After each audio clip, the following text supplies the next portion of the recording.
Sunlight poured in like honey through the wide-paned window of Snow's sewing room, catching in the soft folds of an unfinished muslin twill draped on her dress form. The warmth had lulled Shadow into a content heap on a rug beside her, his long limbs twitching gently in his sleep. Snow sat curled in her vintage couch, cream brocade with faded pink roses and just the right amount of squeak when you shifted your weight. A chipped teacup rested on the windowsill beside her, half-drunk chamomile gone cold. She hadn't moved in a while. Her phone vibrated sharply against the wooden arm of the chair. Noakes. She swiped to answer. Afternoon? No such thing. I'm calling it barely past murder o'clock, Noakes said dryly. Got a minute, Doc? Snow sat up straighter.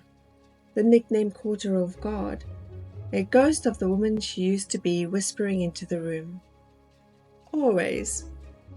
I've been pulling threads, Noakes continued, and Snow could hear the soft rustle of papers in the background. Turns out our flamboyant friend Bruce wasn't entirely off base. There is a local connection to the rumor he dropped.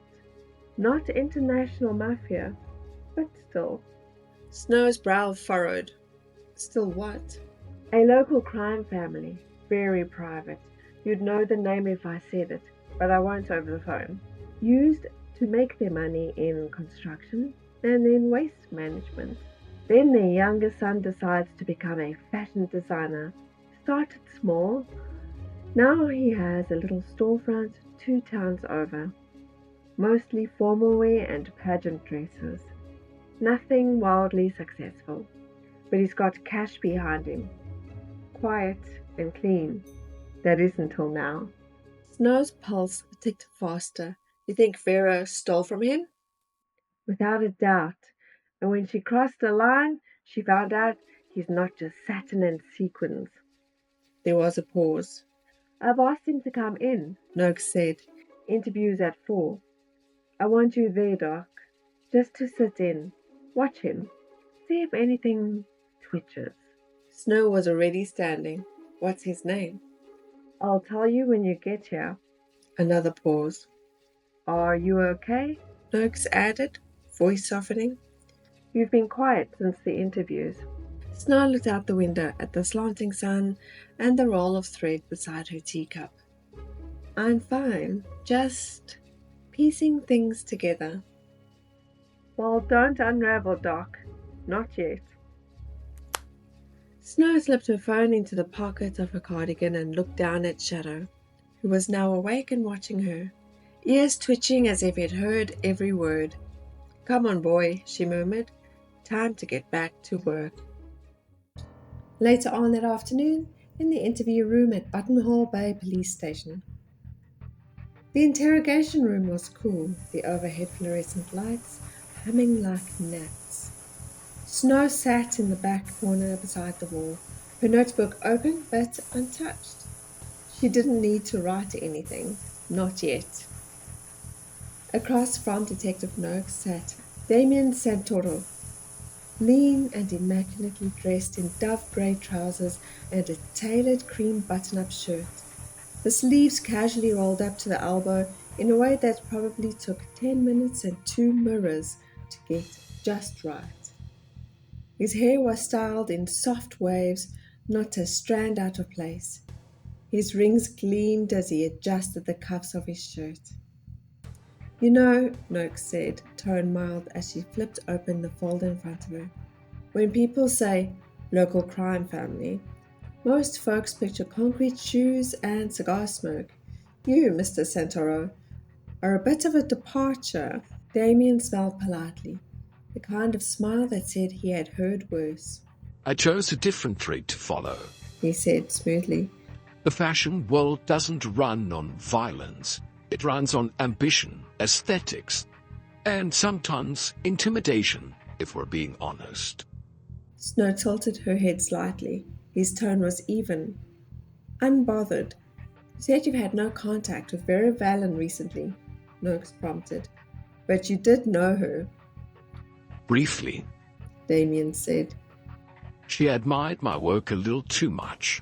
One of my formal wear collections. A velvet cutaway jacket with hand-beaded lapels suddenly appeared in one of her lookbooks in polyester. Ugh. I confronted her. And, Noakes asked. He smiled again, this time sharper.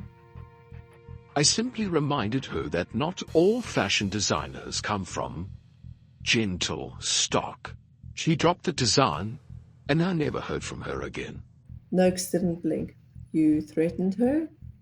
I simply implied that my family would be disappointed. I never touched her. I never saw her again. We understood each other. Snow's eyes narrowed just slightly. Not a lie, not entirely the truth either, but he believed what he was saying. And Cassie Hart? Noakes asked. Never met her, don't know the name. Noakes made a small note. Where were you the day Vera was killed? In my shop with a father fitting with a rather demanding mother of the bride.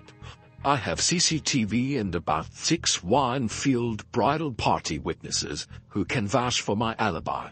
And the night Cassie Hart was murdered? I was at a fundraiser. Again, photographic evidence, social media posts, the works. I'm not hard to track. Noakes leaned back slightly. You said fashion runs on intimidation. Would you say Vera used it? Damien's eyes gleamed. Vera weaponized it. She didn't create beauty, she just consumed it. And when it stopped being useful, she discarded it. Frankly, she got what she gave. Snow watched him closely. No twitch of regret. No false humility. But no flicker of evasion either. She made a note. Not dangerous, but dangerous adjacent. A man raised among shadows who chose light, but still knew where the darkness lived. Noakes closed the file. Thank you for your time. Damien stood, adjusted his cuff once more and nodded. If you have questions about fashion, call me. If you're looking for killers, I'd look closer to home. He walked out with the grace of someone who had been watched his entire life. Noakes didn't speak for a moment. Then quietly to Snow. Well, Doc? Snow stood and stretched slowly. Not our guy. Still, let me make some calls and confirm his alibis, Noakes responded. A short while later, the door to the interview room clicked shut behind them. Noakes let out a slow exhale and rubbed the back of her neck. While Damien's alibis hold, that designer is cleaner than a pressed packet. Snow followed quietly, brow furrowed. Still, he's holding something back. That persuasion wasn't a cease and desist. It was personal. Before Noakes could respond, the desk sergeant jogged toward them down the corridor, the phone in one hand and a tight look of concern on her face. Detective Noakes, you need to see this. It's every way. She thrust the phone between them. A live stream of Bruce Nestle's channel blared across the screen. And as promised, my lovelies, here it is. I must warn you, it's not for the faint of heart. The exclusive footage everyone's whispering about, direct from an anonymous tipster. I give you the Vera Valen crime scene. Snow's stomach dropped.